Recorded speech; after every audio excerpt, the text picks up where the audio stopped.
Përshëndetje të gjithë. Jemi ndjesë sot për të shkollë aktgjykimin në këtë rast penal. Paraprakisht për shkak të numrit të madh, dini që duhet me majtë rang dhe qësim të kundërshta.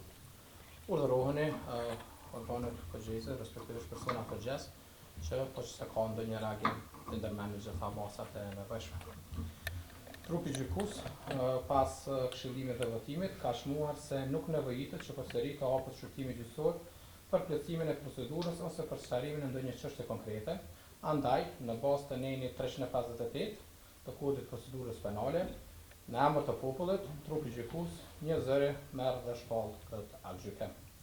Të akuzuarit Izet Sheshiri, Faton Vrajolli, Kadri Sheshiri, Kadri Ibrahimi dhe Femi Bytyqi, me dhënat si në procedurë të shqyrtimit gjyqësor, të gjithë të larsekurit janë fajtor për veprën penale, pjesëmarrja ose organizimi i grupit kriminal të organizuar nga neni 277 paragrafi 2 të kodit penal të Republikës Kosovës, kjo sa i përket të akuzuarit Izet Sheshiri dhe Faton Vrajolli. Ndërsa, nga paragrafi 1 i potnjëjtit nën për Kadri Sheshirin, Kadri Ibrahimin dhe Femi Bytyqin, në lidhje me vepra penale të narkotikëve. I akuzuar Izet Sheshiri është fajtor edhe për veprën penale mbajtja në pronësi, kontroll ose posedim të paautorizuar të arme. Në mbështetje të dispozitave të kodit penal të Republikës Kosovës dhe kodit të procedurës penale, kjo gjykatë shqipton dënimet si vija. Të akuzuarin Izet Sheshiri e gjykon me dënim me burgim në kozgjate prej 20 viteve dhe 60.000 euro gjobë për veprën penale të parë, ndërsa për veprën e dytë penale 3.000 euro gjobë, gjithsej 63.000 euro gjobë. Në dënimin e shqyrtuar me burgim, i llogaritet edhe koha e kaluar në masën e paravotimit. Të akuzuarin Faton Vrajolli e gjykon me dënim me burgim në kozgjate prej 20 viteve dhe 30.000 euro gjobë.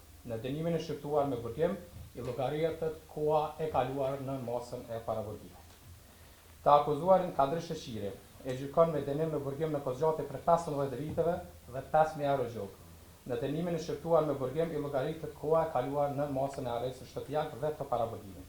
Të akuzuarin Kadri Ibrahimi e gjykon me dënim me burgim në kozgjate prej 10 viteve dhe 5.000 euro gjobë. Në dënimin e shqyrtuar me burgim, i llogaritet koha e kaluar në masën e arrestit shtëpiak dhe të paraburgimit. Të akuzuarin Femi Bytyqi e gjykon me dënim me burgim në kozgjate prej 10 viteve dhe 5.000 euro gjobë. Në dënimin e shqyrtuar me burgim, i llogaritet koha e kaluar në masën e arrestit shtëpiak dhe paraburgimit.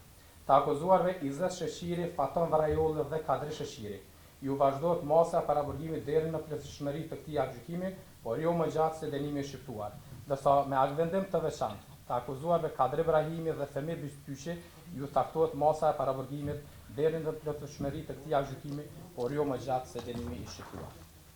Sa i përket dënimeve me gjobë, nëse të akuzuarat nuk dëshirojnë ose nuk mund të paguajnë gjobën, gjykata konformenit 43, paragrafi 3 të kodit penal të Republikës Kosovës mund të vendsoj dënimin me gjobë me dënim me burgim ku një ditë burgim llogaritet në 20 euro gjobë. Konfiskohen sasia e narkotikut, me rast urdhërohet edhe shkatrimi i saj. E po ashtu konfiskohen edhe mjetet që kanë lidhshmëri me veprën penale të kryer të propozuar si narkotakusi dhe mjetet monetare të sekvestruara. Konfiskohet arma për cilën është shpallur fajtor i akuzuar Izet Sheshiri. Lidhur me shpenzimet e procedurës penale të akuzuarat që janë gjetur fajtor, secili veç e veç, urdhërohet që në emër të shpenzimeve të procedurës gjyqësore të paguajë pashpallin gjyqësor në shumë prej 500 eurove, ndërsa për programin për kompenzimin e viktimave të krimit shumë prej 100 euro. Të gjitha këto në afat për 15 ditësh nga plotësishmëria e këtij aktgjykimi.